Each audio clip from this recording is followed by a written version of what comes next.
Welcome to the Sherdog Radio Network recap for UFC 292, Sterling versus O'Malley. I'm your host, Sherdog Senior Editor Ben Duffy. With me this evening, substituting for Keith Schillen, who is on the premises at TD Garden in Boston this evening. Maybe we'll hear a little from him later. But stepping in for him once again is the capable Devin Tejada, host of Check the Kick on the Sherdog Radio Network and my periodic co-host on these recaps and previews. Dev, how you doing tonight?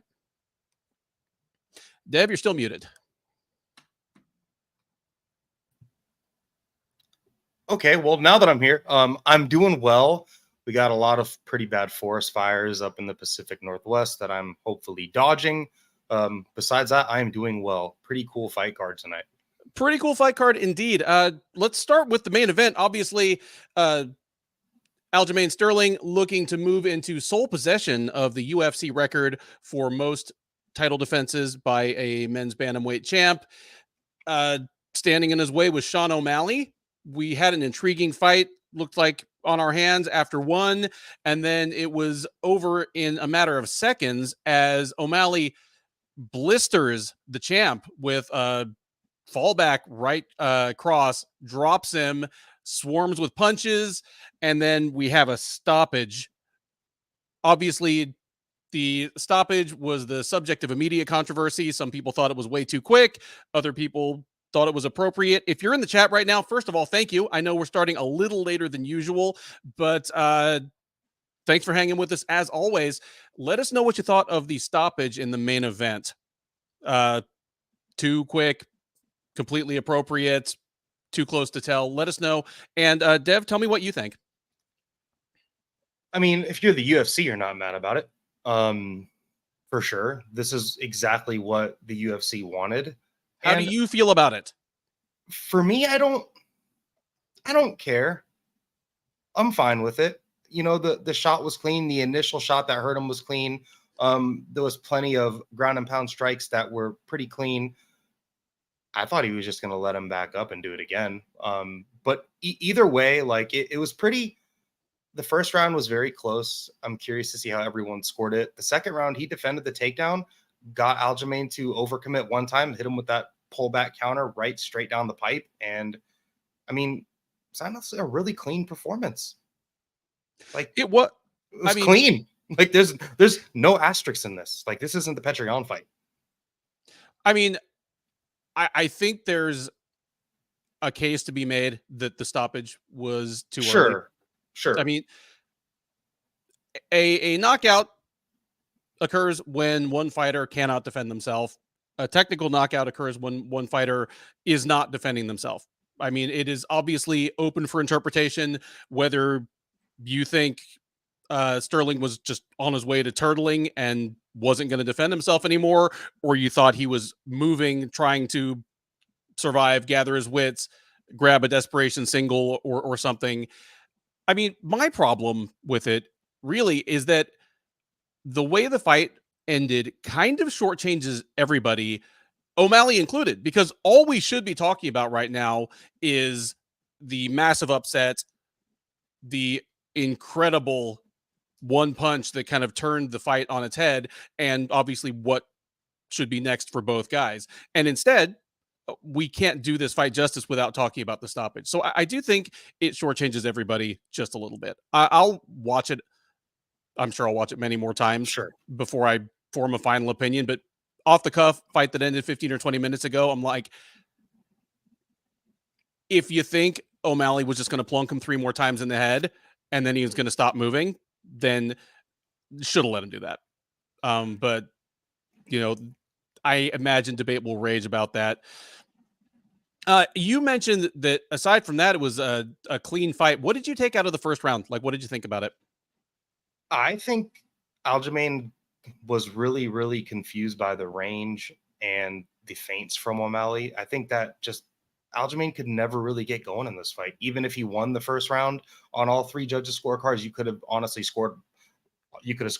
Those 3 judges could have scored all of it for O'Malley too. Like it was just that close of a round. And then this is also one of those situations where Aljo has gotten hurt in the past and kind of had weird body language on the ground where he's on all fours, kind of bobbing his head. And this time he just paid for it. with the Yeah, finish. I mean, I thought the first round was really interesting because Sterling, I mean, he struggled with the speed and the length and the footwork of O'Malley, but at the same time, I thought he came in with a good general game plan, and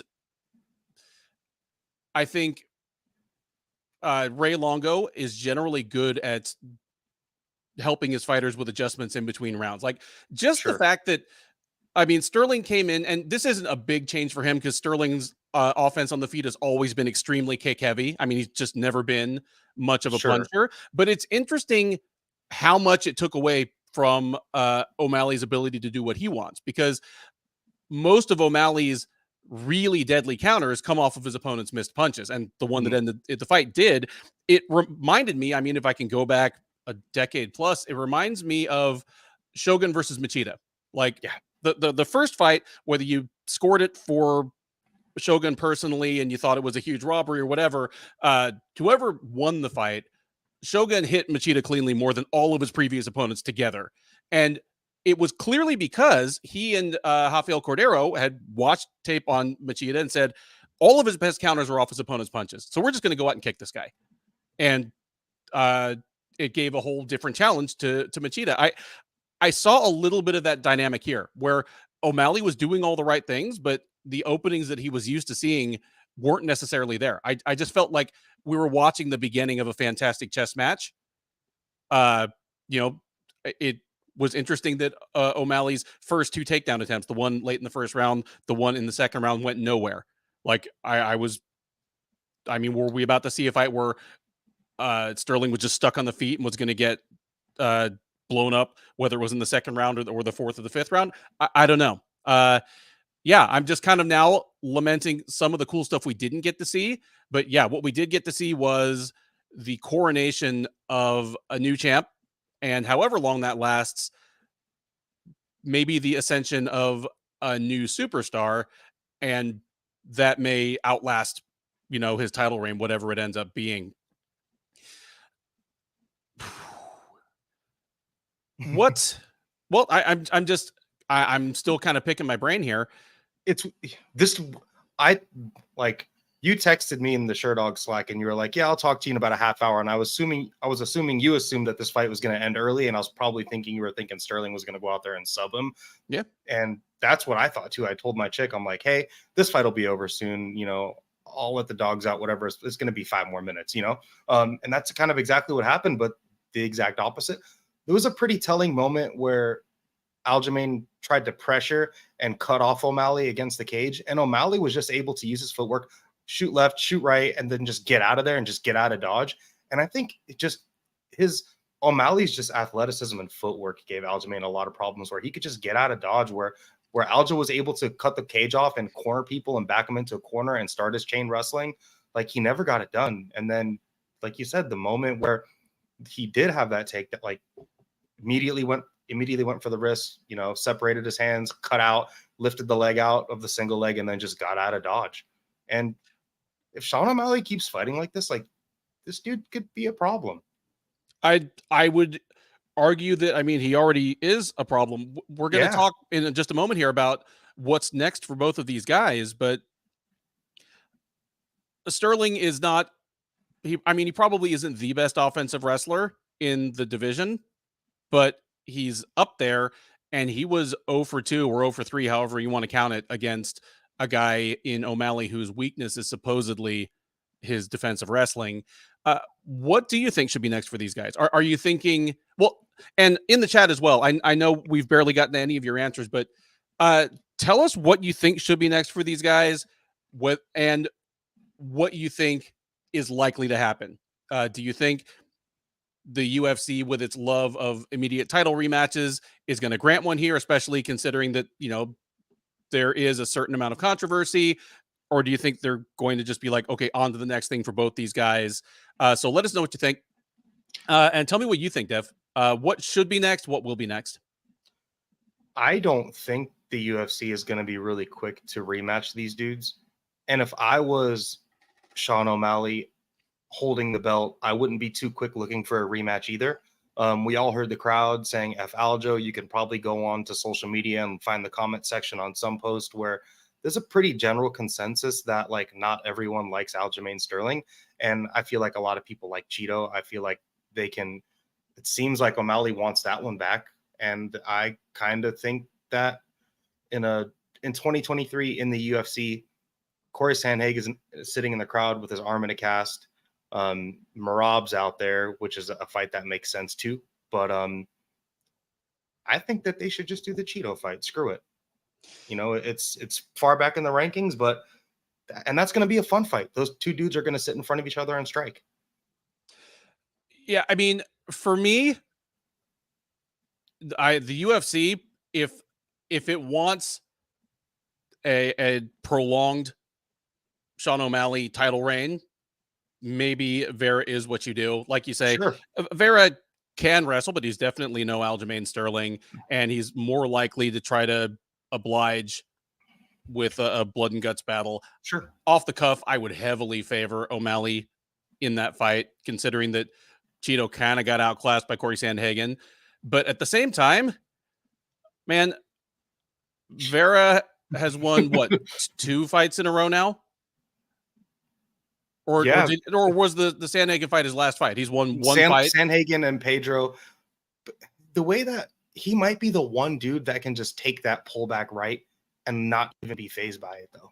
And that's what makes it interesting. Well, I mean, it makes it interesting, but it's not the UFC's job to try and, find the right fighter to dethrone the champ. I think it's to serve up the most deserving contender. Sure. At this point, Merab has won 9 fights in a row. It's Merab. He's won 9 fights in a row. You can make a decent case that it should be 11 in a row in the UFC and 17 in a row, because he lost his first 2 fights in the UFC, but one was a split decision that most people seem to score for him, and the second one was the weird technical buzzer beating submission against Ricky Simone. But even if you concede that those are valid losses for him, he's won 9 in a row. If he doesn't get the next title shot, we riot. And Keith isn't here, and I wouldn't be rioting in Rhode Island anyway, so he's not going to be the one tear gassing me. We riot. I like Merab too. I think he's probably, we're not supposed to play favorite, but I think he might be my favorite bantamweight on the UFC roster right now. Number one, he's just crazy. Who knows what he's doing in this exact moment? He's probably like on the 30th story of the building that they're all staying at, whatever hotel, and he's like walking outside the balcony, doing something weird. But he's also just so much fun. And yeah, him and O'Malley would be. Can he stop Merab's constant stickiness? Well, and so a couple people in the chat have made the point that O'Malley just got a title shot in his first 5-round fight, and it ended in the second round. Even if he can stop Merab's takedowns in the first and second round, Merab might have the best gas tank in MMA. Like, nobody's been able to stop Merab in rounds 4 and 5. Yeah, and that's fun. There's bantamweight is probably the best division in the UFC right now, in my opinion. And you can shuffle the deck and get any fun matchup, especially with Sean O'Malley. A guy like him, his fights are fun. He doesn't have bad fights, like him or hate him. A lot of people don't like him. I kind of come around on him. And this, if you don't like Sean O'Malley and you didn't think he was good and you didn't think he deserved it, this fight tonight, kind of proves otherwise. Yeah, he's absolutely he's elite. He is elite. He's one of the best strikers in the sport right now, and he is brimming with confidence. He is in a camp that clearly has him well prepared for the task ahead of him, because on paper, Sterling was a daunting stylistic matchup. Just a very persistent takedown artist who doesn't punch much and might be the best back control specialist in MMA now that like Damian Maia and Jussier Formiga have kind of faded away. Like, that sounds like a nightmare match for O'Malley, and O'Malley plunked him. Yeah, what do you do next with Sterling? He said he was going to go kind of regroup and think about things, deciding whether he wants to move up to 145 or stay at 135. I thought he gave a very measured, thoughtful post-fight interview. But I know that on an emotional level, he isn't going to want to leave this division on a loss, and just with that feeling like he got chased out of it by the new breed. So if he stays at 135, what do you do with the guy next? Just based on the way the UFC operates, I do think if anyone deserves a rematch, it's probably someone like him. However, I don't think Sean O'Malley, the UFC is going to let him pick. We know this. The UFC is going to, probably be pretty favorable in his next matchup for a title shot, just because they're going to try to squeeze as much juice out of him as possible. So I don't think a rematch is going to be in play. However, deserving Aljamain might be for it. I feel like you can match almost either one of these guys up with Cheeto at this point, honestly. That's like a fight that hasn't happened, and they've both have fought everybody. And I think for Sterling, with his marketability and his past, I think it's going to be really hard with his age for him to fight his way back into the title picture at 135. And at 145, he said it best. He said, if I got, knocked out by this dude, what's Volkanovski going to do to me? Right, which is, I mean, it's what he said in You know, in his post-fight interview. bad things after what I saw tonight. Terrible things I think Volk would do to him. I mean, I tend to agree, but that's more down to Alexander Volkanovski is the best fighter in the sport right now. And So maybe ever. I that's a longer discussion, but I'm certainly willing to call him, the best guy out there right now. Mhm. Any other general thoughts about this, about this title fight shocker before we move on to the co-main event? I think this is maybe best case scenario if you're a UFC fan, where this might just make the bantamweight division just this much more interesting. It's already been great. But I think this just makes it a little bit more interesting. And I didn't love Aljamain not, being willing to go to 145 or leave after this, after he talked about it so much. He was still on the fence all through fight week. So this result forces his hand. And now we have one of the biggest stars in MMA as the champ. It's pretty cool. Yeah. The UFC as a promotion obviously loves it when its most popular fighters achieve big things, when when there's as much overlap as possible between the most popular fighters and the best fighters. They're not doing stuff like trundling the corpse of Nate Diaz out in front of us for entertainment. In the co-main events, definitely less controversy. Not a whole lot of controversy going on, as Weili Zhang absolutely put the wood to Amanda Lemos for 5 rounds. I scored this one 50-44, but this is about as lopsided a 50-44 fight as I can remember. I said after the 3rd round, this is about as lopsided a fight as I can remember, only, quote unquote, only scoring 30-27 through 3 rounds. How'd you score it? What takeaways did you have from this one? Zhang Weili she is one of the only women that I have seen in the UFC that has like this elite level of athleticism, strength, and power that can combine it with cardio. She reminds me of Merab. We were talking about Merab, like maybe a little bit defensively porous with the boxing.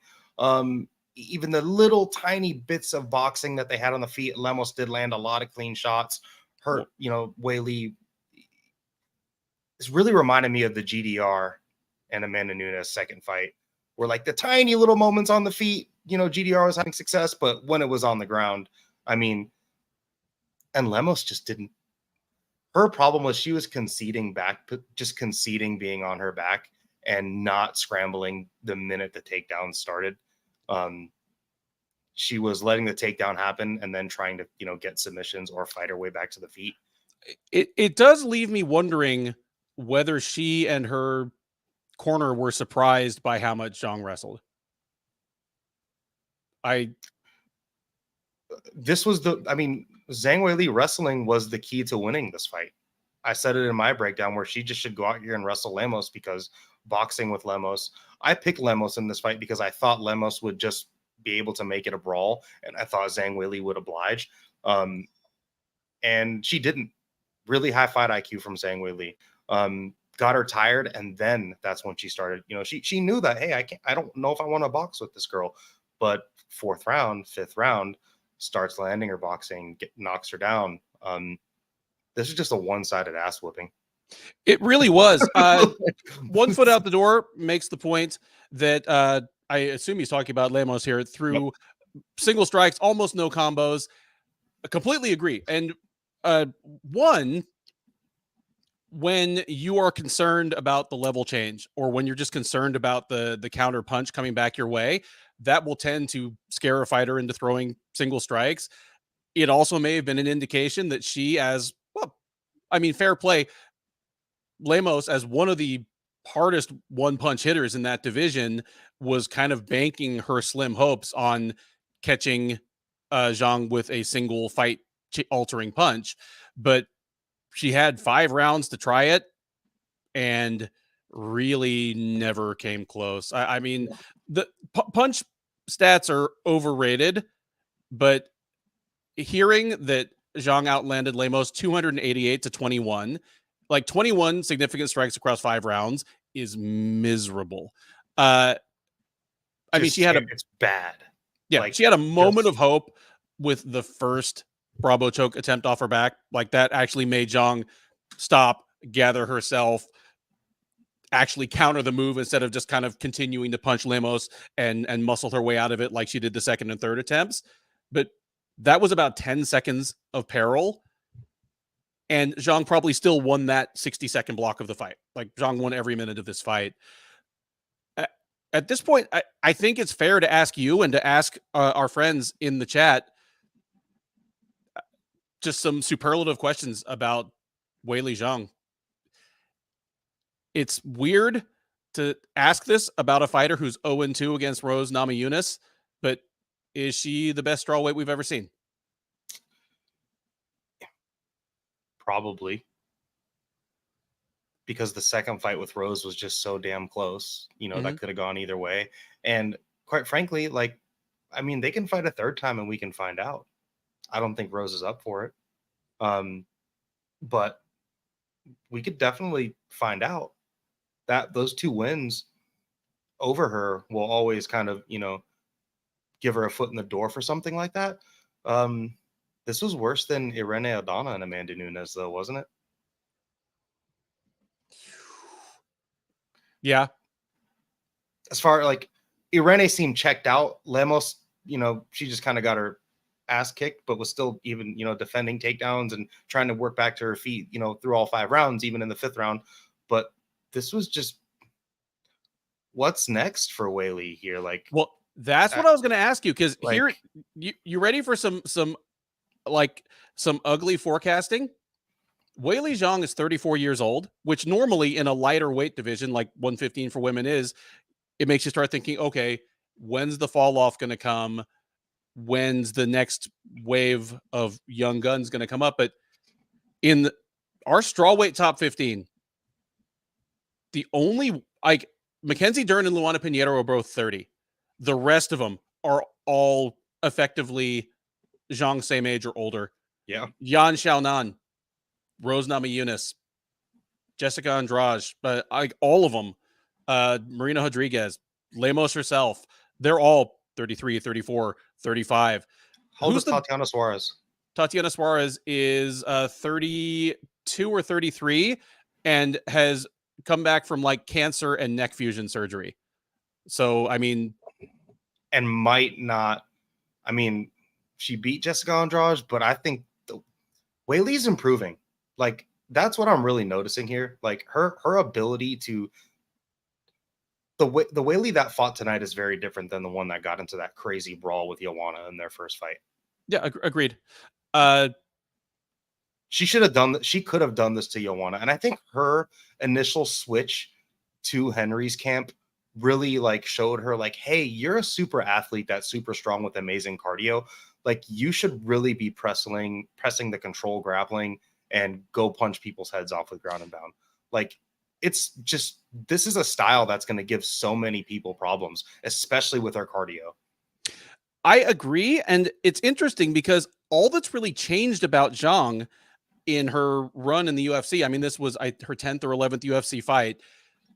All that's really changed is her confidence and her poise and her game planning. The tools are all the same. Like her first couple fights in the UFC, like, Danielle Taylor and whoever her second fight was, she was already mixing wrestling with her striking.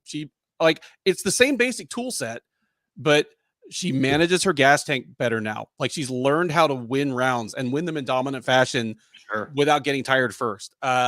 She still can be hit squarely, but she's a lot more buttoned up defensively than she was a couple years ago. And durable as shit. And she is super durable. Like Lemos is the hardest puncher in that division, and Lemos landed clean shots on her. And even though there's only 20 something of them, like those shots would have hurt a lot of other chicks. And she just kind of shook them off and kept fighting. Like Unfair. I completely agree. Yeah, a couple people in the chat have pointed out that Rose Namajunas' next fight is booked at 125, which that's great. Zhang's athleticism, her sheer physical horsepower, because she's not that big. She's short and compact. I mean, she was visibly smaller than Lemos. She is so powerful and so explosive. The way she fought against Lemos and the way she fought against Esparza, like the way she's looked recently, it's not an exact 1-to-1 comparison, but it reminds me of what it was like watching Kamaru Usman during his title run, where I'm way stronger than you. I'm probably faster than you. I have a shockingly good gas tank for how I look and how I fight. And I don't have any real weaknesses. If I need to wrestle, I'll wrestle you. If I need to strike with you, I'll hurt you. She's absolutely frightening right now. The worst facet of her game is her boxing defense.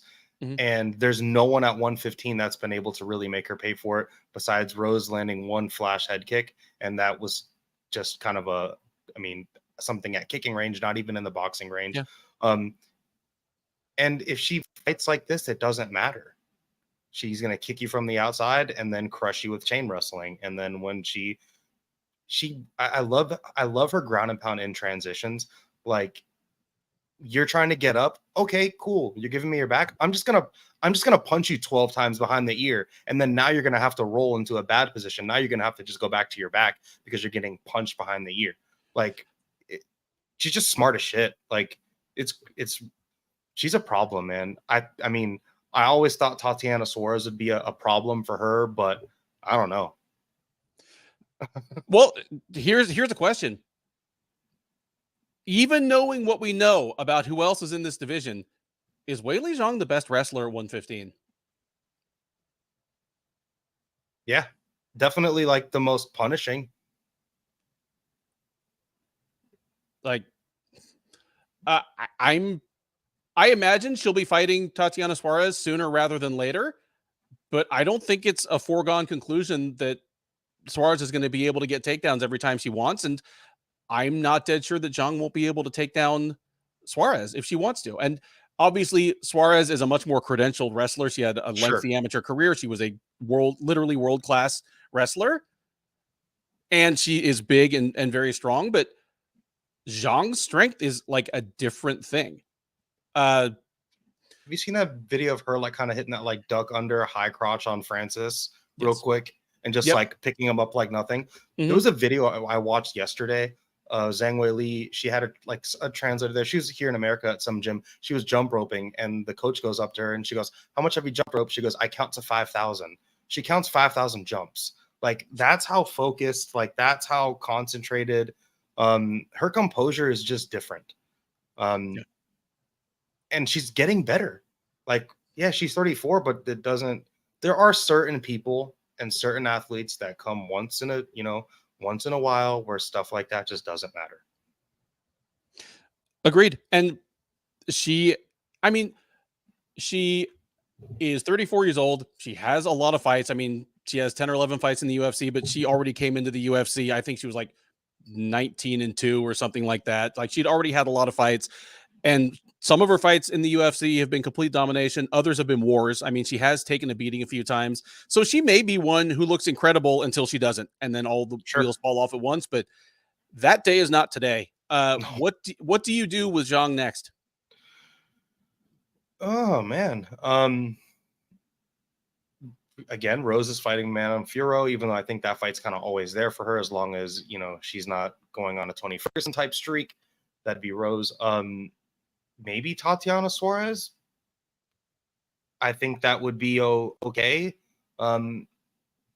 If Mackenzie Dern got an important win in the near future, that would be probably something that the UFC might want to do, or Yan Xiaonan. I know the UFC is really eager to do something with that. So they're always known for, you know, taking their toys and bashing them against each other, that being two Chinese fighters. Yeah, I mean, if the UFC can put together an event in China, and actual fucking China, not another event in Sure. Macau or Singapore or, you know, Hong Kong, like actual, well, no, Hong Kong is actual China at this point. Yeah. If they can do one in actual China, then I would say Zhang versus Yan sounds brilliant. Otherwise, I have my little notes here, like next matchups, and it was the same no matter who won. Like my next is Lemos versus Yan and Zhang versus Suarez. And I put that out, you know, before knowing who was going to win the fight. So I like Zhang versus Suarez. I think Suarez has to jump the line a little bit just because you know that the clock is ticking there, and the eyeball test, whom she's beaten and how she's made it look. Sure. But yeah, I mean, if they make the Yan fight, I'm not mad at that. I don't know if Mackenzie Dern will ever win enough fights in a row to make herself an undeniable title challenger. Sure. I think she's always going to win 2, lose 1, win 3, lose 1. So she's just the UFC is just going to have to strike while the iron is hot. Somebody's injured, she gets the call, she does something really remarkable, and you know they decide to push her to the front of the line. I don't know what people think would happen. Zhang, I mean, we've already established that Zhang is probably the most dominant woman in the sport right now, but in particular against Dern, that is just an absolutely hideous style matchup. Like, just like Dern just stuck at the end of punching range against Zhang. Just sounds horrible. And yeah, and as good as she might, it could look similar how like the Amanda Hebos fight looked with her, with Dern, but like with a little more punishment. Because I don't think Zhang would be scared to go down there with her. Hebos is nice, and Zhang. So is Zhang Weili. Once they close the cage door, she is not when they close. Yeah, no. Yeah. She's so likable too. Like who doesn't like Zhang Weili? Like she's trying English. Like who doesn't like her? She's super likable. She works hard. I like her just fine. Me too. I think you can make a solid case that she's fighting better than any woman in the sport right now. Yeah. Before that, I mean, we had back-to-back candidates for beatdown of the year, as in the feature fight of the night. Ian Gary took on short notice opponent Neil Magny. Unlike most Magny fights, and hell, unlike most Gary fights, this one had a little bit of chippiness going on all throughout fight week. I mean, normally Magny is just a real low-key, respectable guy. I mean, he first came to everybody's attention as one of the only people on his season of Tough who wasn't like a spastic asshole. And then Gary, obviously brimming with confidence normally, but just appeared to have some issue with Magny. Once the cage door closed, this was some one-way traffic. How did you score it? Or I mean, were you actively scoring it? I know you were kind of in the scoring jam with us, but I am. I watched this whole entire fight card a lot more like a fan tonight. Definitely you could throw a 10-8 in there for the third round. It was a 30-24, right? There was a 30-24. That was courtesy of a local Massachusetts ref who only gets the call when, you know, major promotions are in New England. But he don't call him again. He gave Gary 8 rounds in all 3 rounds. I gave Gary a 10-8 second round. I saw plenty of people give Gary a 10-8 third round. I don't know if a 10-8 first round is justifiable. It's not. It isn't. No, it isn't. 10-8 rounds are supposed to be the most lopsided 5% of rounds. Like if you score every fight for a year, about 5% of them should be 10-8 rounds. And this was that first round was not.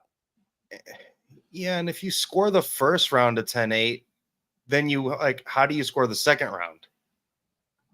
Well, yeah, at that point, that You know judge, what I mean? well, Like, and which is why that judge gave 3 10-8 like, rounds, because he was kind of roped into it because it only like, got more lopsided.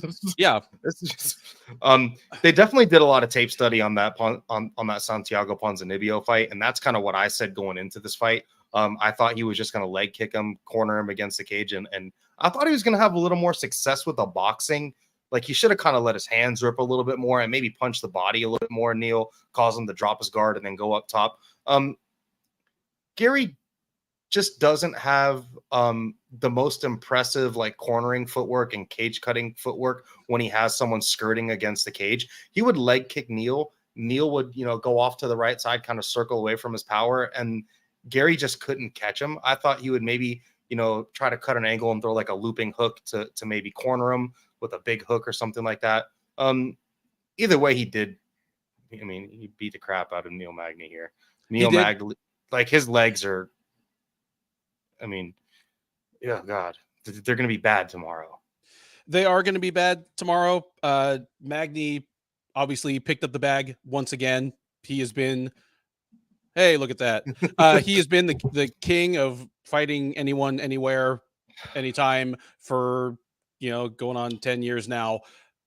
And he's at the stage of his career where a contender run is probably not in the card. So picking up as many bags as possible is the name of the game.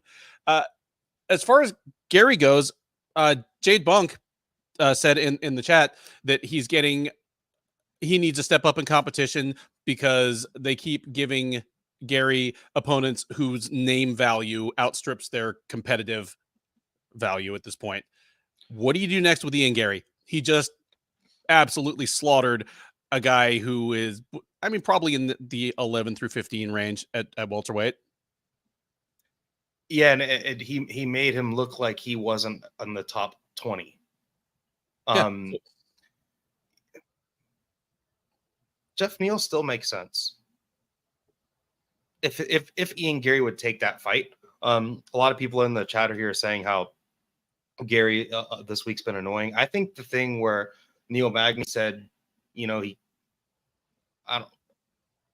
beats his kids. I don't know how, I think Gary really picked that up and ran with it. He's like, he says he beats his kids, and it got pretty weird. And then I didn't love the pre-fight press conference by Ian Gary, kind of just talking over him and stuff like that. He might look back at that one and say, that was bad. But, outside of all that, he did come win the fight. Next for him, I do think that Jeff Neal probably makes the most sense. And they're not going to make him fight like Shavkat Rakhmonov or, and I know he went and did his camp down there where Shavkat, frequents. I think Jeff Neal makes sense. I think that's the fight. Remaking the Neal fight works for me because, obviously he called for Stephen Thompson, and you know what? Stephen Thompson is still arguably the only person in the UFC that's beaten Neal in a pure striking contest. Like obviously that was a couple of years ago at this point. Wonder Boy has slowed a tick or two as he's as he's come up and past 40, but I'd love to see. I mean, either of those works for me as an appropriate next test for Gary, especially if they do it like as a fight night main event, make it a 5-rounder, because Wonder Boy is still really hard to hit cleanly. He's still a tough puzzle to solve. He has about as much 5-round experience as you can have without having been a champ. I think we, probably learn a few things about Gary, and I would be okay with it if they remade the Neal fight, because again, well, Neal is.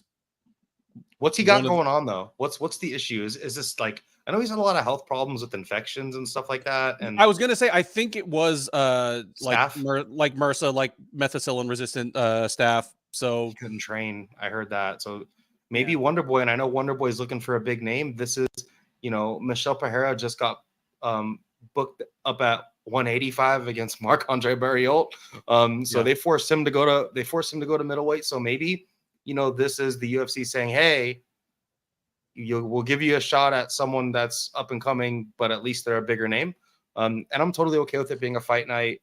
Any of these fight night main events, I'm cool with that. Mm-hmm. I wouldn't take the Gary fight if I were Wonder Boy. Well, that's why he's Wonder Boy and we aren't. Wonder Boy, for a guy who's and Wonder Boy doesn't care. And he never did care, but he especially doesn't care now because, again, he's over 40. He has a limited amount of time left to make as many fight purses as he can. So if they offer him the Gary fight, I bet he takes it. Just make sure, Gary, that you make weight. Holland, the Holland JDM winner, that's coming up real soon here. Depending on Holland JDM, that works for me.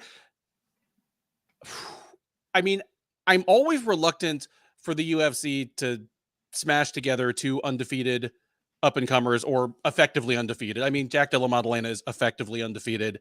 Sure. Unless it's a title fight or a title eliminator, because why burn one of those guys? But if Della Maddalena beats Holland, he's getting to the point where he is getting into the title picture. So maybe it's time to just book him against appropriate opposition, regardless, of both guys being on long win streaks. I am A-okay with that.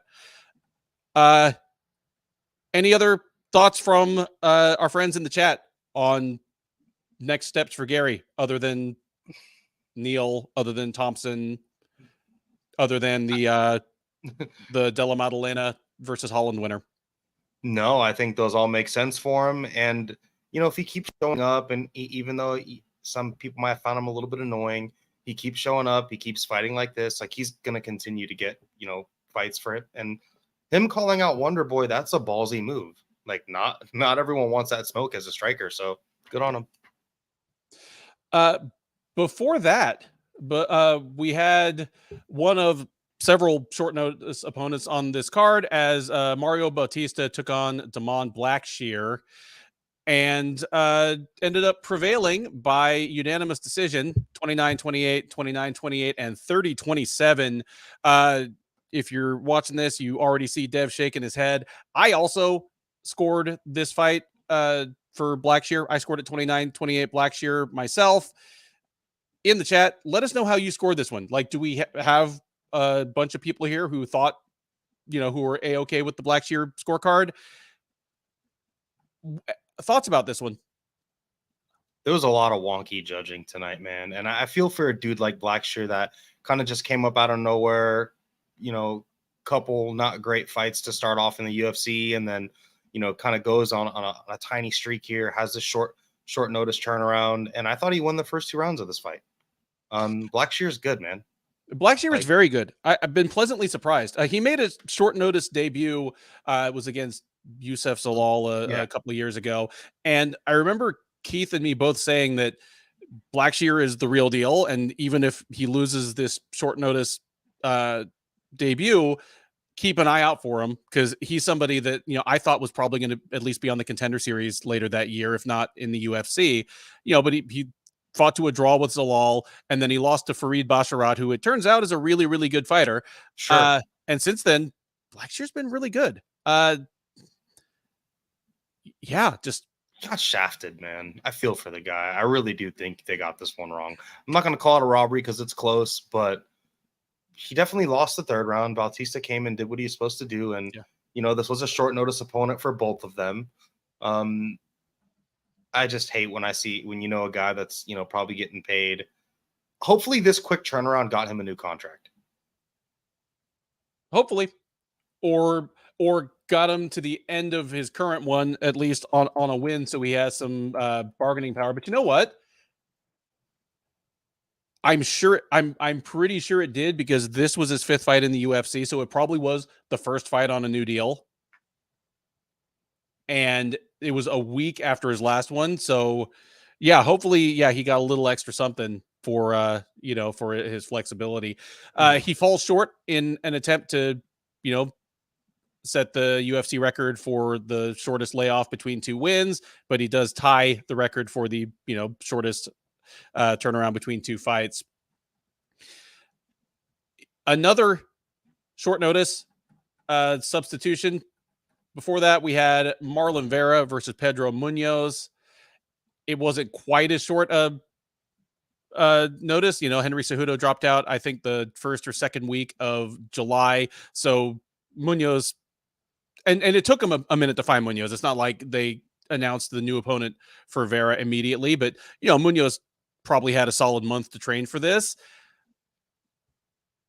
I think part of my hesitance to advance Marlon Vera in the title shot discussion when we were talking about the Sterling and O'Malley fight is that I didn't think Vera looked great against Munoz. I mean, let me know what you thought, but I scored this one 29-28 Munoz. And I think it's largely because Vera didn't put his stamp on those first couple rounds. It felt like he was like coasting. Like he normally, whatever his shortcomings may be, Marlon Vera does not lack for aggression. But Munoz was the more active guy in the first two rounds. Definitely I'm definitely outlanded him in just terms of sheer volume of strikes. And if Vera was connecting with like a significant power advantage and like busting Munoz up, that that wouldn't have meant much. But it's not like Vera was doing a ton of damage. So I give the first two rounds to Munoz. Vera definitely has that young veteran syndrome where, like, if you're not, I think his durability is like becoming one of his downfalls, where he is just so durable that he never realizes that he's in trouble. But like, dude, you're in trouble on the scorecards here.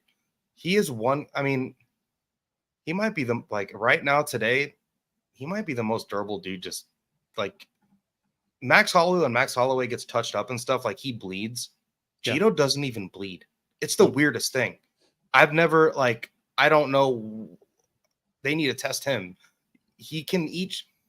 He's eating clean shots, and it's like, dude, you can eat these shots. Like, just go step. When he wanted to let his jab go, he let his jab go, landing clean on Pedro Munoz. When he put the right hand behind it, landing clean, snapping his head back. He, had him looking. In 2 minutes into the third round, the fight completely changed. And Absolutely. all he needed to do, he just really, and I know him and Jason Perillo work well together, but he needs to find someone that can really light a fire under his ass. Because if he goes out there and we know Cheeto can take shots from anyone in that division, he needs to just go out there and step on the gas. And he should have kicked more in this fight too. I was very surprised. He usually loves to throw like a teep kick, similar how he knocked out Frankie, a short guy that was in range. I'm surprised he didn't kick as much. Not a lot of head kicks from Cheeto in this fight either. No. True makes a great point. Cheeto needs 5-round fights. He's gotten used to it. I agree that he's got Kevlar skin. Like the best comparison I can think of is prime BJ Penn, where he was impossible to cut, and he was even kind of difficult to really lump up. Habib too, is another one, which is even rarer because Habib is like very fair skinned, and normally, you take a guy with that complexion and two jabs, and he, looks like he was inside an exploding tanning bed or something. Like it's just all red and just doesn't even get marked up. Yep. Not even like a concussive, like he's eating jabs to the nose. Mm-hmm. Can you remember last time Cheeto bled? Someone can put it here in the chat. Yeah. Like, when was he bothered by a shot? When was the last time you've seen him physically, like where you maybe have to reel back or reset? Like he's getting hit clean. He doesn't even need to reset. Nope. And he's like, one fight removed. He's one fight removed from getting jabbed and right crossed to death by Corey Sandhagen. And it's not, he didn't look like he lost badly, but he did. So yeah. Just a weird fight, because of the 30-27 scorecard, man. That was a little bit off. The 30-27 scorecard like hurts my heart. Like, and that was not the local judge. That was either Chris Lee or Sal D'Amato, just one of the UFC's usual suspects. You know, one of their Was it the same one that gave him that scorecard on Sanhagen? Who's the judge that gave the scorecard for him against Sanhagen? That's a great question. Now you got me curious. Now I'm gonna go look. Please, because I mean, imagine that, right? Oh, nope, never mind. The 30-27 was Nick Mahmood, who was another local Massachusetts guy. Either way, it's bad. Yeah, definitely. And the wrong scorecard in the splitter was Joel Ojeda. Great. These weird guys he's giving these weird scorecards. Ojeda is a Texas ref. Mm-hmm. He was the one that had that scandal, wasn't he? With submission? Nope. No. Okay. But he's the one who botched that scorecard. Yeah. Any other general thoughts about Vera Munoz? I mean, Vera, it goes down as a win for him a year from now. He's the better fighter. I do think Cheeto is the better fighter, so I'm not upset that he won. No, he's absolutely the better fighter than Munoz, but I mean, somebody pointed out that even though Munoz is mired in a horrible slump, it's tough to look super, super great against him. You know, he manages to slow down and discombobulate even much better fighters to the point that, you know, people have beaten them and just it hasn't looked super clean. But I think in a crowded bantamweight division, Vera could have helped himself a lot by putting more of a stamp on this fight. Totally. Mm-hmm. And Munoz looked fine for his age and, you know, semi-short notice. He threw a bunch of volume, landed clean on Cheeto with no effect. But, yeah, Pedro at his age, like, give him another 10 to 15 dude. Yeah. Probably. Prior to that, we had Brad Tavares welcoming Chris Weidman back to the UFC after more than 2 years off due to his horrifically broken leg. And it looked kind of like I expected, though. If I had to guess, I was going to guess that Tavares was going to get some kind of finish. But Weidman, I mean, he looked like a 39-year-old guy who'd been away for 2+ years. He looked rusty. He looked tentative. His wrestling looked terrible. His wrestling looked awful. It wasn't even the takedown defense. Yeah, the UFC booth talked up Tavares' takedown defense, but the problem was that Weidman turned from one of the more effective offensive wrestlers in MMA history into Mackenzie Dern. Like, all of a sudden, his idea of an entry was just bending at the waist and kind of running at Tavares. Yeah, of course he wasn't going to get the takedown there. It was a terrible fight. I mean, most of the suspense was just seeing whether Weidman was going to hurt himself. But even though he didn't have a catastrophic injury to that leg, it clearly hurt him bad when Tavares kept kicking it. It hampered his movements. I mean, did you see anything out of this fight that makes you want to see Chris Weidman in the UFC cage again? No, like, absolutely not. I mean, the game is just so different now. Like, this is the definition of, like, the game just passing you, where what you did, you know, in 2015 against Vitor, like, the game is just different now. Mm-hmm. Like, you can't just being a super basic wrestle boxer and then getting old. He had a tiny bit of success with his boxing against Tavares, but that's just because Tavares is also shot. Like, Weidman's a shot fighter. Like, this is bad. Did you see after the fight, there was a couple clips going around? He's in a wheelchair with a giant ice pack on his knee in the back. Yeah, I saw it. What the fuck is he doing? Like, this was bad. Like, he's got a family and he seems to have a lot going for him. I don't even think he needed this, but maybe he did. Hopefully he had a plan. Like, hey, I'm going to invest this money. Like, hopefully this is a money grab for him to turn around and make a smart investment or something. I hope so. And while I am not privy to Chris Weidman's finances, considering that he is effectively a co-owner of, Longo Weidman MMA at this point, Sure. and they are a thriving camp. I would hope that he's got enough irons in the fire that he doesn't need to fight. But, as an ex-champ, if he's getting 200 and 200 or 250 and 250, then Sure. yeah, Maybe I a guess why? fine. Yeah, I mean, why wouldn't you take another fight? I guess, but uh, I believe it was Tiga that said Father Time is undefeated. Is anyone really surprised? No, it's never Nope. surprising. The surprise is always when somebody seems to temporarily defy Father Time, but Weidman is not going to be one of those. And honestly, even without this leg injury, we never thought he was going to be. We're talking about a guy that had neck fusion surgery by the time he was like 34. Tons of terrible, Yeah. just tons of terrible injuries. And then even this leg injury, he had to go back and have it redone because it got infected internally. They had to go, I think they probably had to replace some rods. I bet his leg started to reject the original surgery, and crushing calf kicks like what he got crushed with, that just wasn't a thing in 2015. That is something of, it's just a different generation of him. And 2015 is not a long time ago, but the game just moves so fast. And if you slow down just a hair, the game is moving at such, people are just getting so much better that, Tavares could have had more success if he just stayed at range, crushed him with kicks, and continued to back out. He made this fight worse than it was. And I mean, he's lucky it was Brad Tavares. He's lucky it wasn't like Hobocop. And I wish I'd made a note of who it was, but big ups to whoever said in the chat a few minutes ago that Tavares fought like somebody who was desperate for a win. He was definitely conservative and just was like, I don't want to be the guy that lets plus 225 Chris Weidman plunk him with, a huge hook or out wrestle him for 2 rounds out of 3. So even once it was really obvious that he had the fight in hand, he really never did step on the gas. And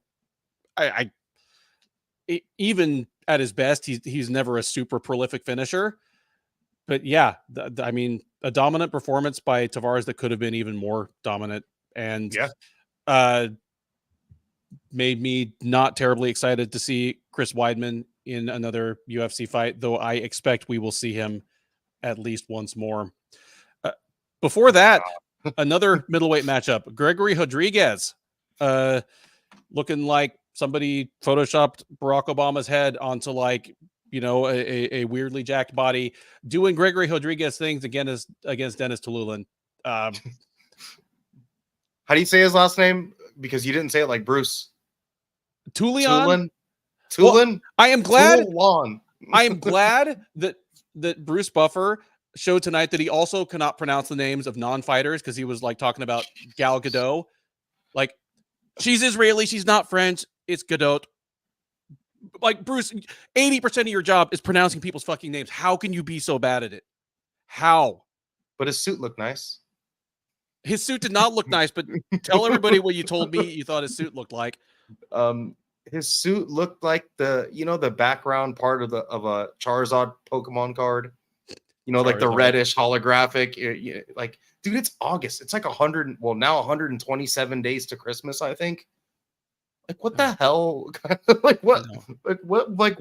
He looked at himself in the mirror and was like, okay, this is it. So he's he can get any suit he wants. It's just Tululin too, man. RoboCop could probably do this to a lot more middleweights. Well, he should have been doing this. He Rodriguez, I mean, he has an actual uncontroversial loss or two in the UFC.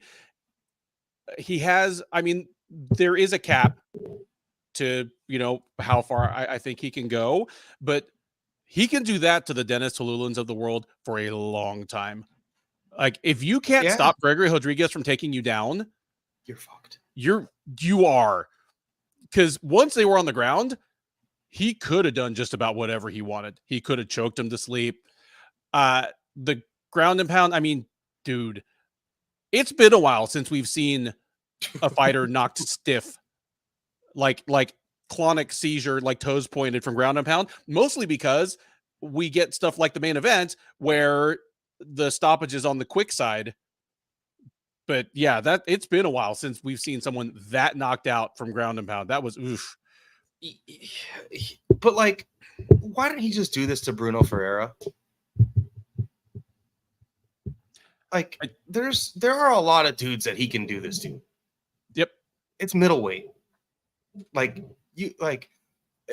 Getting into brawls and knocking people out feels nice, but winning kind of flawlessly and not taking any damage and probably getting 50K also feels pretty nice, because like that's how you, when you're just so good at something and you fight with your, it's just like fighting with your plan B first over and over again. He's such a powerhouse, and I really don't like how DC was calling that first initial ground and pound shot illegal, like he is the MMA law. Hey, you know what? It's not really his job to. He's not the MMA law. I'm not the MMA law either, but I know the MMA law because, again, I went to the Association of Boxing Commissions training for refs and judges last summer, and I aced the test. Back of the head. You ready? Going to make it real simple. Find the occipital junction. It's the knob on the back of your head. North of that, it's everything behind the ears. South of that, it is a 2-inch strip down the middle. Now, it's more difficult to say whether a particular blow landed in that area when you've got all these moving parts, but the actual rule, pretty simple. But in this particular case, it may have been borderline, but it definitely wasn't intentional. Again, if your opponent is moving, and you're moving, collisions are going to happen. And I just don't think it mattered. Rodriguez stapled this man. This far of a difference either way was really going to make a difference on how concussive that elbow really was. Yeah. It's not. And I just don't like when the commentary does stuff like that, where they, like, hey, you're not part of the athletic commission, so your job would be to report that after the athletic commission says it's an illegal blow, not to tell everyone it is, because then it kind of discounts what Hobocop truly did. I think it's just not all the way fair for him. Yeah. I mean, I don't know how Denise Tululin did in third grade, but I am happy that the ref, saved his memory of third grade, because that would have been the next thing to go if one more elbow had landed. I mean, any other thoughts about this one? These guys are who we thought they were. Rodriguez was a 3.5 to 1 favorite for a reason. All right. No. Cool. Let's move on. Before that, the second of the two Tough 31 finals, Kurt Hollabaugh and Austin Hubbard in the lightweight final. These two gentlemen, of course, both UFC retreads. They made this season bantamweight / lightweight season, where some new prospects fought alongside fighters who had already been in the UFC before. Kurt Hollabaugh, and I said this on the preview, Kurt Hollabaugh was 0-4 in the UFC coming into this. He's a 36-year-old man. He's old enough and he's old school enough that he originally came to the UFC with the Strikeforce acquisition. Like, he came to the UFC with Daniel Cormier and Luke Rockhold. Like, Hollabaugh, now that he's back in the UFC, he and Bobby Green are the only people from the Strikeforce acquisition left on UFC roster. And then he also came to the UFC through the first season of Dana White's Contender Series. But he was 0-4 in multiple tries with the promotion. And before doing tape study on this fight, I mean, I'm glad I did tape study, because I was about to just pencil in Hubbard as my pick, like just sight unseen. It's like, I've seen these guys fight a lot. Then I watched their actual fights on Tough, and Hollabaugh looked good. Dude, he's improving. I thought his semifinal against Jason Knight looked pretty damn good. And I thought it was kind of a clue to how he would look against Hubbard. Yeah, I mean, until the main event, I had a perfect night of picks. And, this was an upset pick that Keith and I agreed on. But yeah, I thought Hollabaugh looked good. 155 is a tough division to do work in, especially, again, if you're 36 when you're entering. and you got to string together 6 or 7 wins even to get a sniff of the top 15. But he's going to be a good addition for however long he sticks around. Did you have any major takeaways from this fight? His jab cross was giving Hubbard all the problems in the world. That transition from armbar to triangle was a thing of beauty. And he's always been a BJJ guy. That's kind of how, even against, first off, I want to say that the real trophy for him through this whole tough season was causing Conor to crumble to his knees after submitting his number one prospect / best friend. The little clip of that, the submission, and then it panning to Conor and him just crumbling to his knees like he found out his parent died or something like that. Was this whole season. I don't know how much of it you watched. I definitely tried to catch all the fights at least, but there is Conor just pacing around the apex. It's like at least 100 degrees in Vegas. He you ever put a chicken in the oven and then check it 30 minutes in when it's not fully cooked, but you could tell it's definitely hot in there? That's how Conor looked in that suit, pacing around the apex. It's just all kind of tight, red faced, and this whole season, he was just getting dunked on this whole season. And Holloway definitely, really dunked on his guy there. Good fight from Holloway. He's his hands, his boxing. His boxing and straight punches, his power is good. His combination punching, he finds his range right away. He's got killer instinct. Holloway is probably never going to be in the top 15. Maybe possibly he can work his way up there, but there's dudes like, Ignacio Bahamondes and dudes like that he can make a hell of a ton of fun fights with. Yeah, fun matchups abound. It's again, there are probably 60 lightweights in the UFC right now. It's one of the most crowded divisions. It's one of the divisions where you have to do the most to get ranked. So you ask me anybody, and I'm probably going to bet against them being a future top 10 fighter. All about no exception. If he does, that'll be one of the more remarkable mid-career turnarounds in MMA history. But he's going to hopefully he sticks around for a couple of years, picks up a few purses, picks up a few bonuses, gives us some good entertainment. The UFC needs mid-card fighters. And you know what? Consider how much the UFC wants to bank on Paddy Pimblett as a future star. And Pimblett is basically Jason Knight with a terrible haircut. Holloway, I think, would do the exact same thing to him. And I just called Holloway a guy that's never going to get ranked. There's stuff out there for him to do. Him and Joel Alvarez would be a really fun fight. Yep. Why not? Stuff like that. And sure. If you are the UFC and Dana White, this result tonight, these two back-to-back fights, we'll talk about the bantamweight one here in a second, but you got to be really happy after Juliana Miller's performance last week. These two dudes definitely should be able to do a little bit more than her. Yeah. At a minimum. at a minimum. RC Kim is slaying me in the chat right now, talking about doing a true legend season of Tough where you're bringing in bring back Eddie Alvarez, bring in Diego Sanchez and BJ Penn. I mean, wherever he is right now, Sam Alvey's ears just perked up and turned redder. Yeah, bring in Kenny Florian, leave the PFL desk and come back to the Tough House. But bring him more than just booze, other recreational things. Let them just go crazy.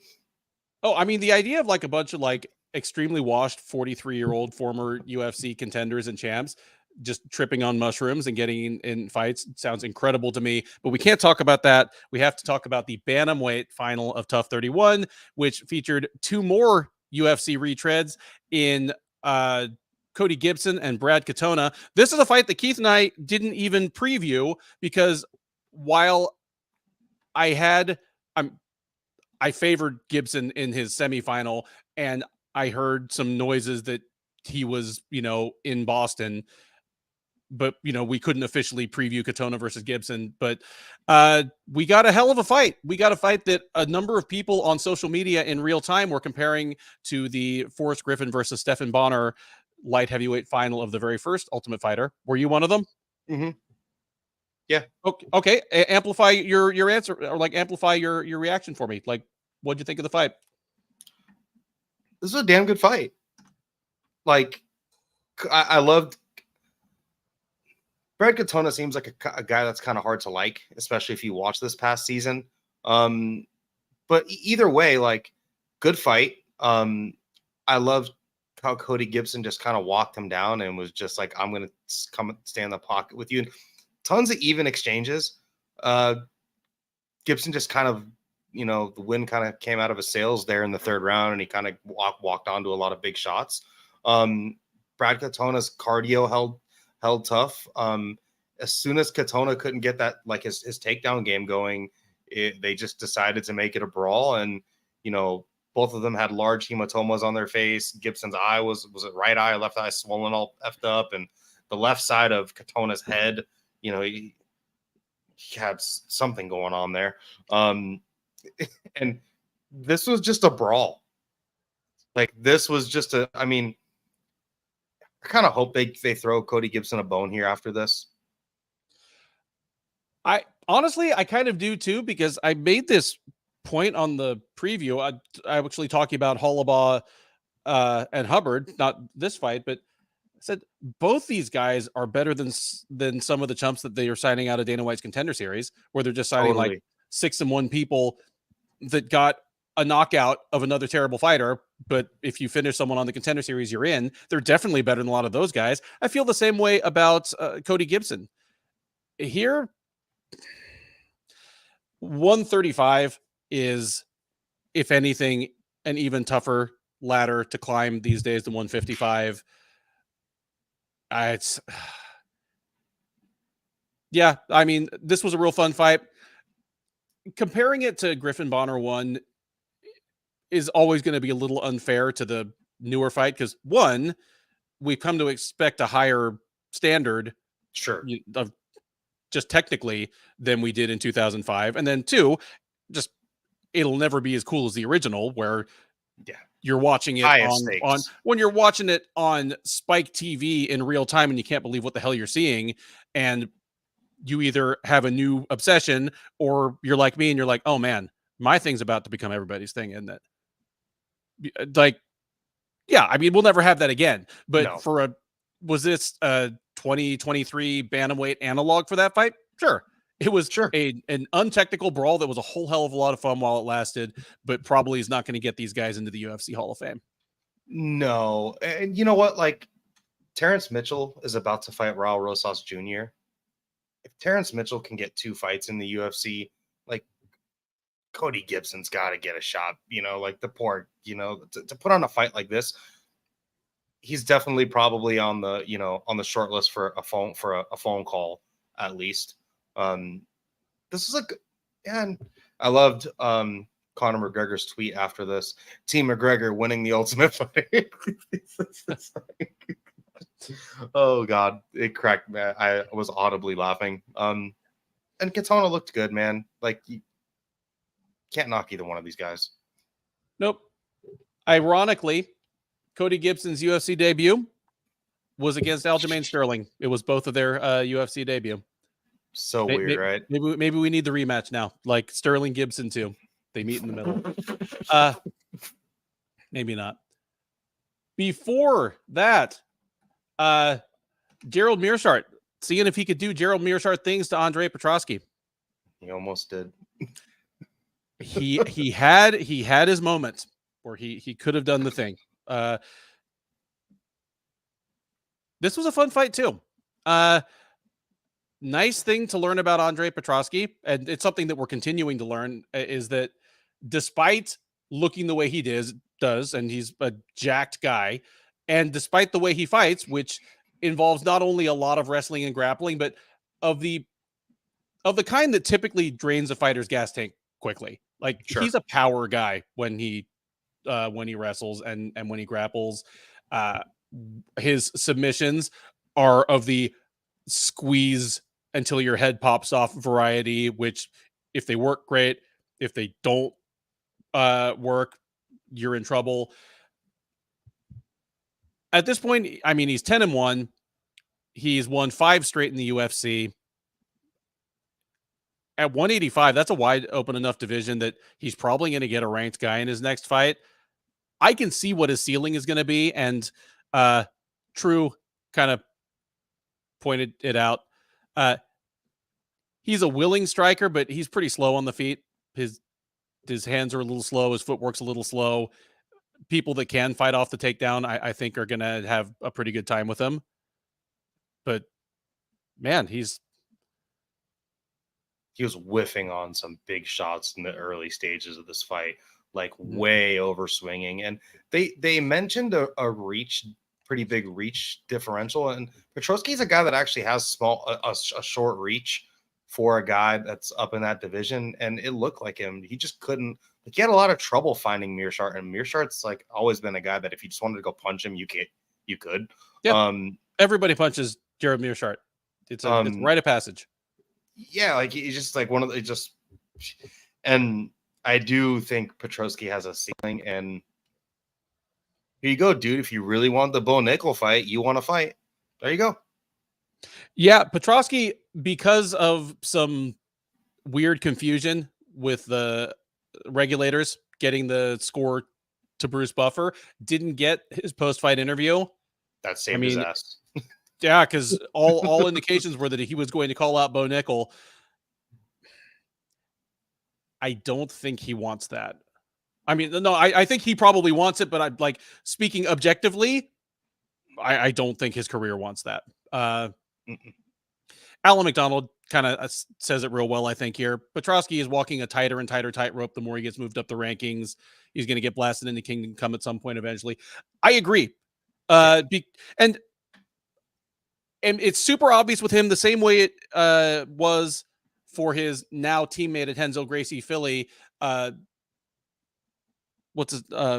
Brady, where I'm like, okay, yeah, Sean Brady's still undefeated, but I can tell what it's going to look like when he loses.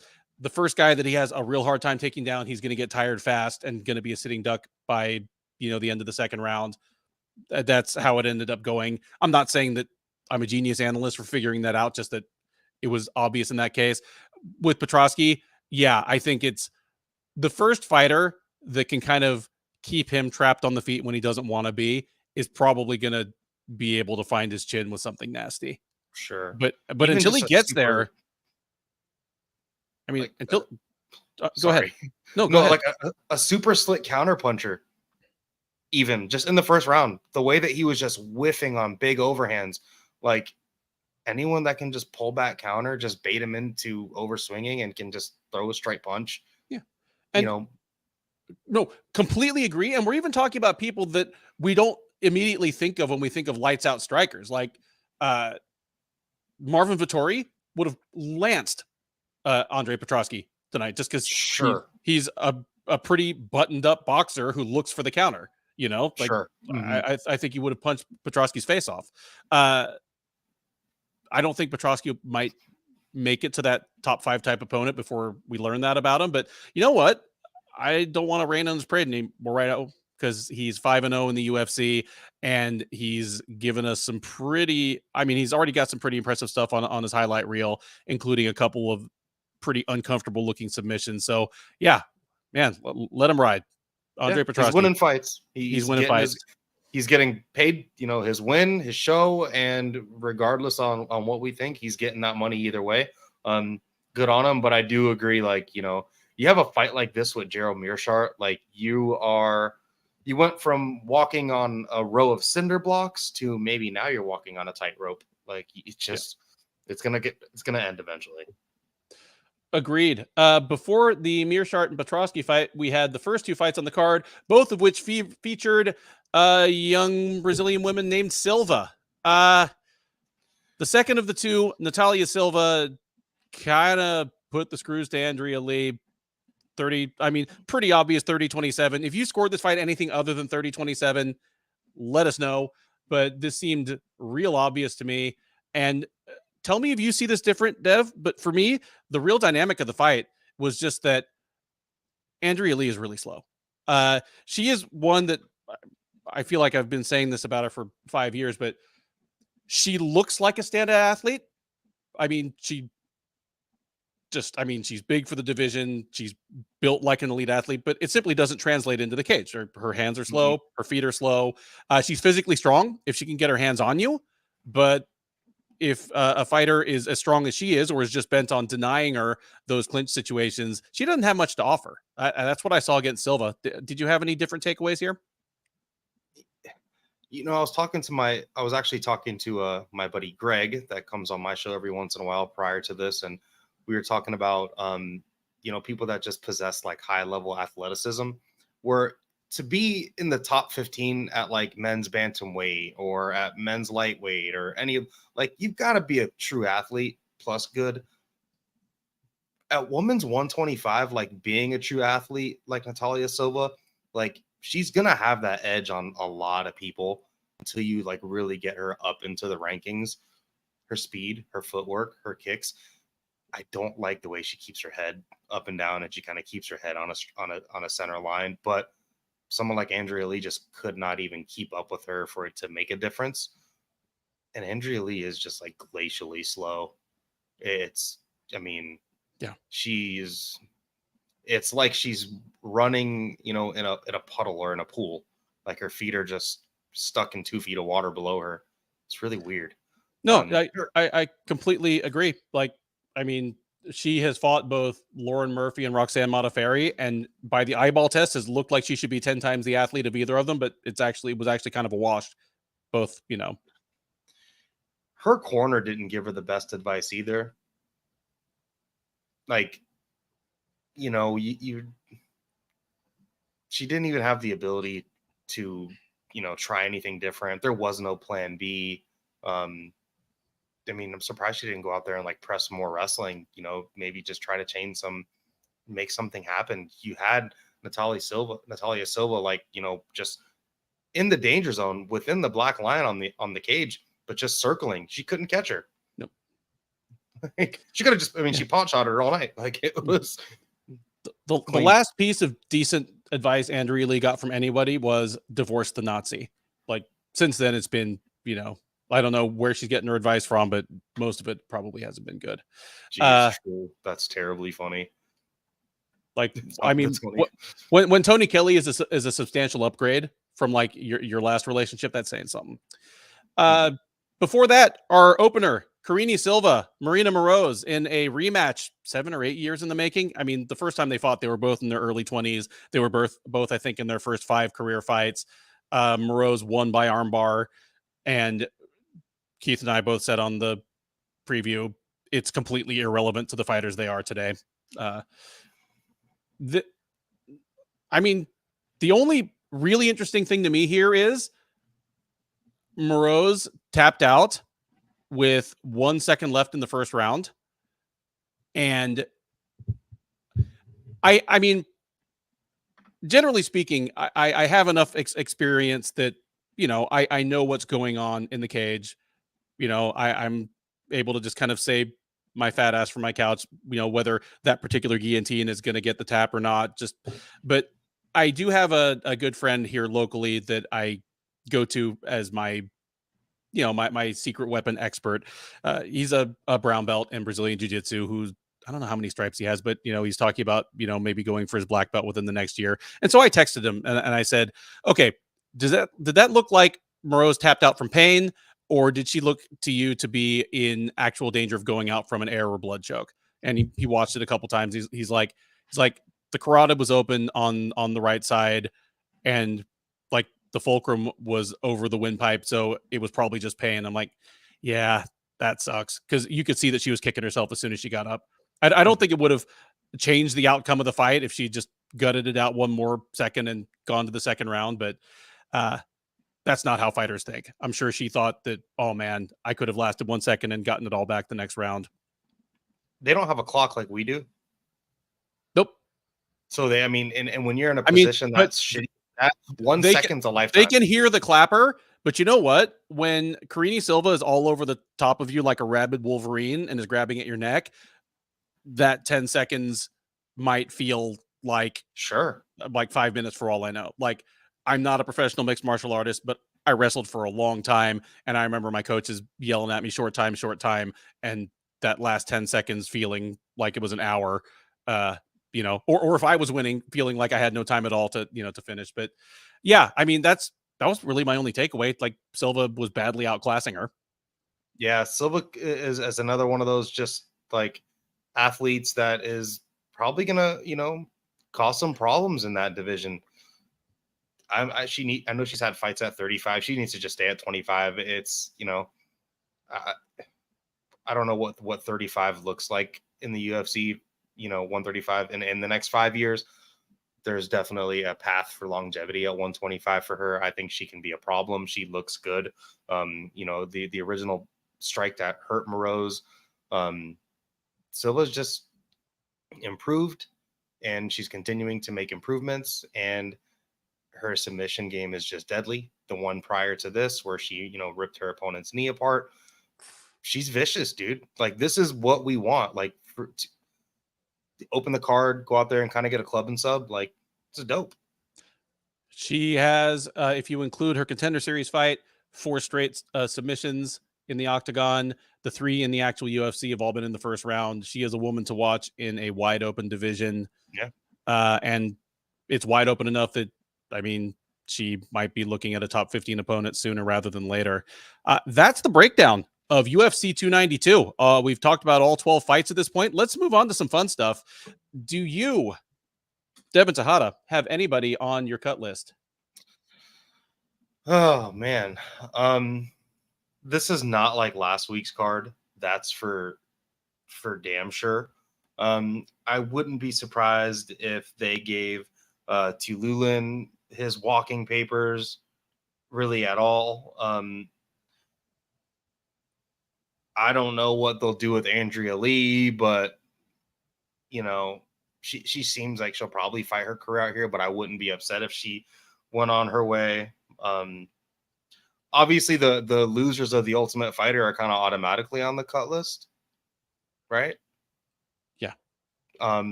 But probably Tululin, and if Brad Tavares lost this fight, he probably would have got cut.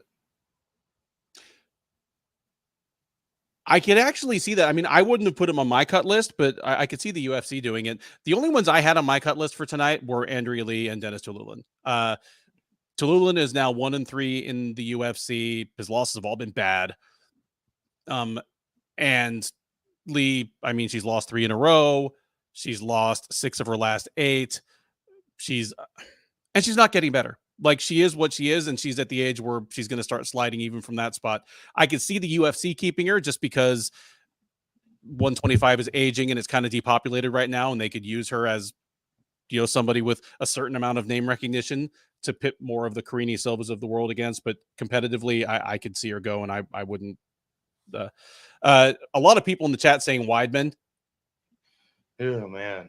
I mean, or more to the point, as One Foot Out the Door says, ironically, Weidman should retire. Weidman perhaps should have both feet out the door, starting with the one that we're all worried will break again. Yeah, and man, you knew this was coming with Chris Weidman because he's an incredibly competitive and confident guy. Coming into this fight, he was talking about making another run at the title, and it wasn't bluster. Like, he seriously kind of looked out there at the landscape and was like, I can take all these dudes. He was sitting wherever he was when Alex Pereira beat Israel Adesanya for the title. I mean, hell, he probably still had pins in his legs at the time, and like pointing off his couch like that GIF from Once Upon a Time in Hollywood that has Leonardo DiCaprio, and it's like, pointing at the TV like, I could take that guy because he can't wrestle. Yeah, I wouldn't be sad if I did not see Chris Weidman in the octagon again, but I doubt the UFC is going to cut him. And the thing is, Chris Weidman is looking at people thinking they can't wrestle, but like, dude, neither can you anymore. Yeah, that's we figured that'd be the last thing to go, but it's gone. Yeah, and like long gone too. That's Brad Tavares. Like, and they were talking up his takedown defense and whatever. But like, Chris Weidman's nickname is the All-American. Yep. Like it's just so far from that. And I hope he does take this coin and just invest it smart and not come back, because again, like, you got a softball with Brad Tavares, like you got a softball, and you wouldn't be awarded another one, I don't think. Yeah, that's about all I can say about it. Let's talk about what was good and what was bad. You want to stay negative? You want to go positive? Which would you like to do first, Bulls or Bears? Let's do that, and we could probably mix the bonuses in with that, because if the people that did good probably deserve bonuses, right? Oh, well, we got bonuses. We got a fight of the night and 2 performances of the night. Let's deal with that first. Okay. Okay, so friends in the chat, we've got a fight of the night. We've got 2 performances of the night. If you're watching this, you probably already know what they are. So rather than guessing, just tell us whom you would have given those awards to. Sean O'Malley and Hobocop probably got performance bonuses. I don't know who got them. And then I'm going to say Gibson Katona got fight of the night. Okay. Gibson versus Katona did get fight of the night. I mean, that, I guess, even if I don't think it was a fight of the year type contender, totally deserved it. Yeah. Like it was a no-brainer for fight of the night. And your performances of the night went to Sean O'Malley and to Weili Zhang. The fairly rare case of a fighter getting performance of the night without getting a finish. Good for her. I mean, good for her, but you know what? I always like to see one of those bonuses go to a fighter further down the card for whom it is actually life-changing money. Like Hollabaugh. I mean, Hollabaw's already, he's already getting the 6-figure contract, but I mean, it would have been fine for him.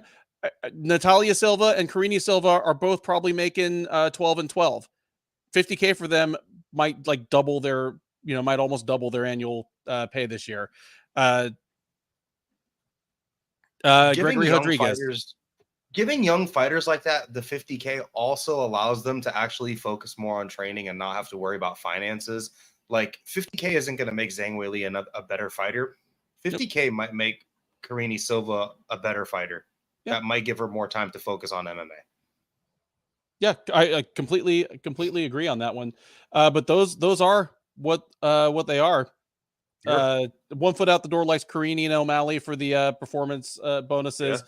Those are actually the 2 I'd probably give it to as well. I mean, either that or maybe Rodriguez I might put in there somewhere.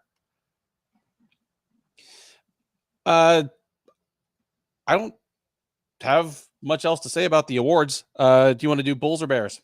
I'm feeling good. All right. Bulls, things whose stock is up after UFC 292. Do you want to go first? You want me to go first? I'll let you go first. All right. Stock up. Kurt Hollabaugh, after literally a decade and 4 tries, the man has an official UFC win. He has an official UFC contract. That has got to feel good. I mean, you could just tell the joy just kind of radiating off the guy after the fight, even beating someone who, it seems had become a friend on the show. That feels good.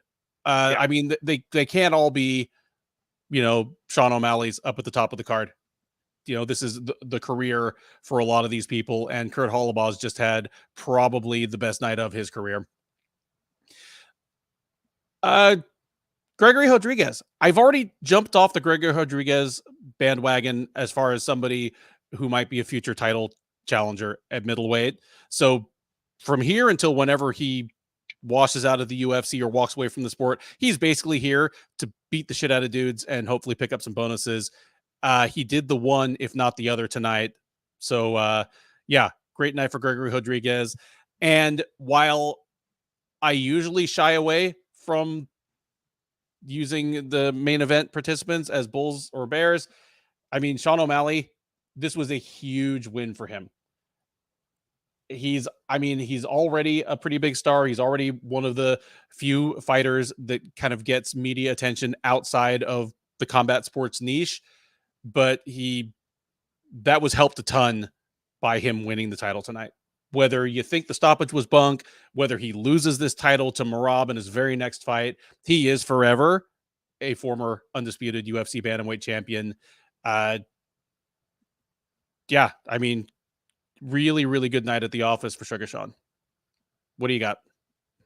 Yeah, he's got to be at the top of everyone's bull list. I mean, this is a guy, a pretty big underdog, and we've had some underdogs do some big things in main events and big opportunities, like Alexa Grasso, finishing Shevchenko, and then now this.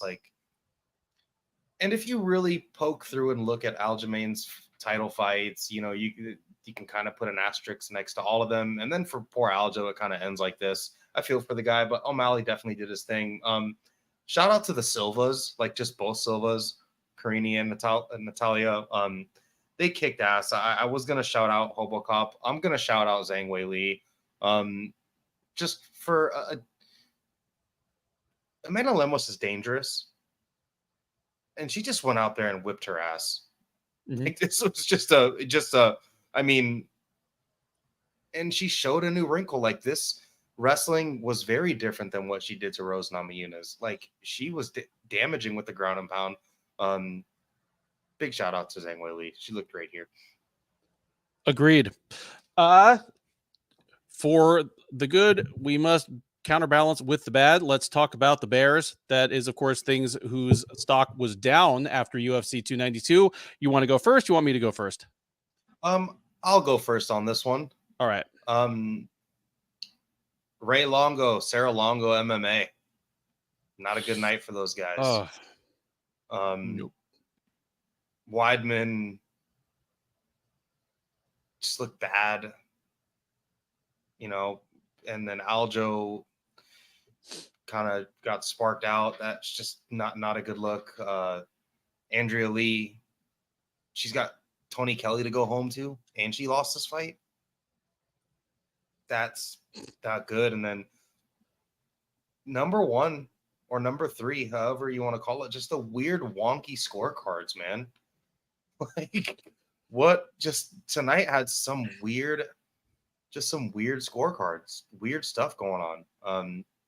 So many, like a ton of weird officiating tonight. And then also too,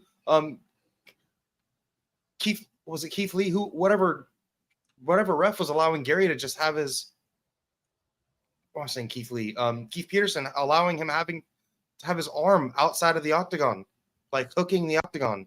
Like, what was that? Just all weird, weird. The athletic commission was weird tonight, man.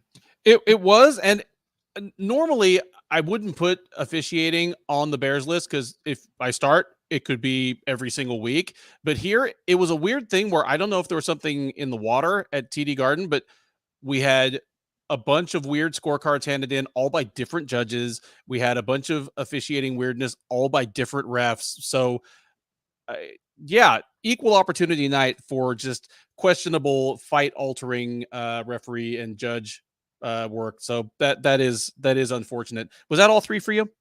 Yeah, and you said something was in the water in Boston. It was tea. There you go. Like, I mean, should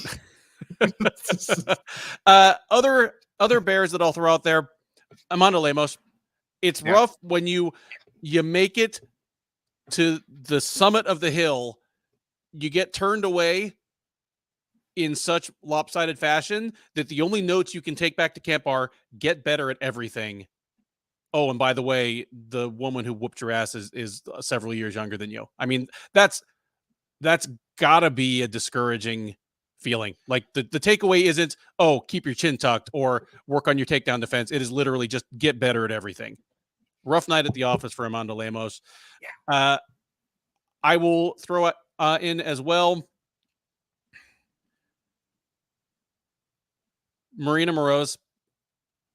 Even if I didn't think you were going to win the fight, if you stuck around to the end of that first round, that's still a tough look. And it has to be a rough feeling to get handled by somebody that you tapped out with ease the first time you met them, just kind of an indicator of how much progress they have made and you have not. Number one, it'd be super obvious to say Sterling, but you know what? Sterling at least has plenty of ways forward. He could start banging the drum for an immediate rematch. He could fight another contender at 135. He could move up to 145. And even if he doesn't get an immediate title shot now, since he's not a sitting champ, probably still fight a top 5 guy in his first fight. So I don't think we've heard the last of Aljamain Sterling as a factor in various UFC title pictures. So instead, I will throw out Neil Magny. Oh, yeah. Magny, one of the ultimate, just, road warriors, gatekeepers, longtime fringe contenders, just one of the most likable fighters in UFC history, has had a few bad losses along the way, but in some ways, this one might have been the worst because plenty of fighters have beaten him. Some have beaten him really badly, but this might be the fight where he had the least to offer back. I mean, unless you count ones where he just got blown out in like 2 minutes, but here he had 15 minutes to do something and just didn't. Got completely dominated. That's a rough look. And it's made worse because for the first time, this is a fight that he seemed to really care a lot about. Like he actually was kind of personally invested in it, and whatever he was hoping to get out of it, he did not. He had no success anywhere. Nope. Like he just got shit kicked everywhere. Yeah. Even in the clinch, like outside of, Gary's cage hooking. Yeah, he just, his leg, the biggest bear of the night. Yeah. I mean, it's arguable that like Chris Weidman didn't even have the diciest looking lower leg at the end of the night. That's saying a lot. All right. What is your letter grade for the card? I'm gonna give it a B+ or an A-. It's a good card. I'm comfortable with a B+. I have just the slightest bit of disappointment at the way the main event ended. It's not, I don't think it's going to go on my robbery of the year list, but definitely just a bit of disappointment, and that sours what otherwise was headed towards being an A card for me. I get a C from Jade Bunk. Jade is rough. RC Kim gives it a B. True gives it a B-. Jeff Pelton, B. Alan McDonald gives it a B-. Chris Wiz points out that Magny did take the fight on short notice. I agree, but you know what? You take the fight on short notice, you're getting the paycheck. I mean, it kind of is what it is, Yeah. The real question to me is like, how much better would Magny have looked, if at all, on a full camp? That's kind of an intriguing question. Who is your listener of the night, Dev? Gosh, everyone's been in here firing off. 1 foot out the door has been in here. All these guys in here are just OGs of the chat at this point. If you made it this far, you're a winner in my book. I can't even name one. It's all the OGs in here tonight. Shout out to everyone that listened. Dev is chicken. There has to be a winner. I mean, I'm tempted to give it to RC just for outlining the theoretical tough season from hell, but I'm not going to do it. I don't know if he or she is still around, but Ninja Kitty made me laugh several times. So in a very crowded field, because I mean, Jade, Kyle, RC, Bob Chimpson, Chris Wiz, Marcus Mustard, I know I had to tap out a little earlier. We had like just a whole cast of our OGs here, but yeah, that's my call, and that is it. What do we got next week? More UFC fights. Singapore. Oh, how could I forget? I got to be up at 4 a.m. to do the play-by-play. All right, so yeah, UFC Fight Night, Holloway versus Korean Zombie is next Saturday from Singapore Indoor Stadium. UFC is going to go tromp on some One Championship territory, as that is One Championship's de facto headquarters. I mean, it would be literally like One Championship putting on something in T-Mobile Arena in Vegas. Like, it's their de facto home base, and it's headlined by Holloway versus Jung, and got as many Asians and Pacific Islanders as they could possibly find. So look out for the preview for that from Keith and me. Hopefully first thing Monday morning. Look out for the Check the Kick podcast from Dev first thing Tuesday morning. If you're still listening right now, thank you for hanging out with us as always. Have a great evening, and we'll see you guys soon.